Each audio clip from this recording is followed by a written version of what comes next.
නිවන් දකින්න තව එක chance එකක් තියෙනවා. මේක කන් යොමු කරගෙන අහන්න මොකද්ද මේ chance එක කියලා.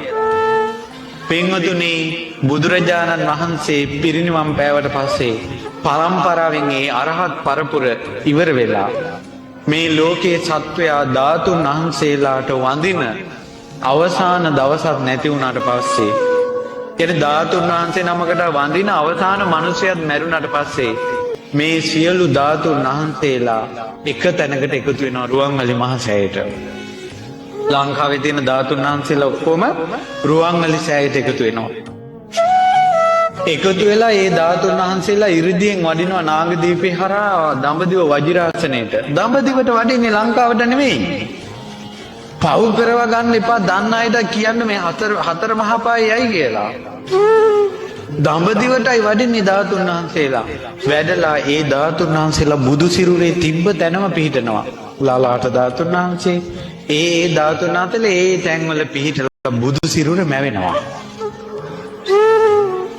ඒ බුදු සිරුර මැවෙනකොට මැවිලා බුදුරජාණන් වහන්සේගේ සිරුරෙන් ඉරිදියෙන් ඒ බුදුරජාණන් වහන්සේ බණ කියනවා.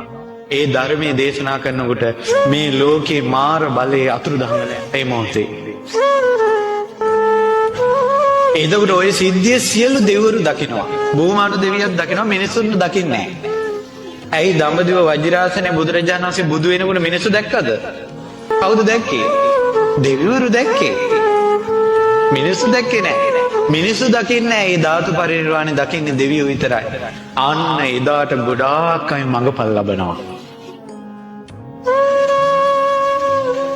එදාට ගොඩාක් බුදු ගුණ හිත හිතා හිටපු අය, අනිත්‍ය සිහි කර කර හිටපු අය, බුද්ධ භූමියට වැඳ වැඳ හිටපු අය, සෑයට බෝධියට වැඳ වැඳ හිටපු අය, අවංකවම බුදුන් සරණ ගිය අය, අවංකවම ධර්මයේ සරණ ගිය අය, අවංකවම මේ සංඝයා සරණ ගිය අය, අවංකවම අඩුපාඩු හදාගෙන පන්සිල් රැකපු අයට එදාට ඒ chance එක ඒ තමයි අවසාන අවස්ථාව.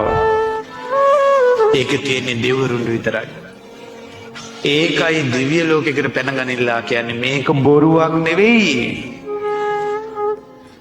මේක බොරුවක් නෙවෙයි.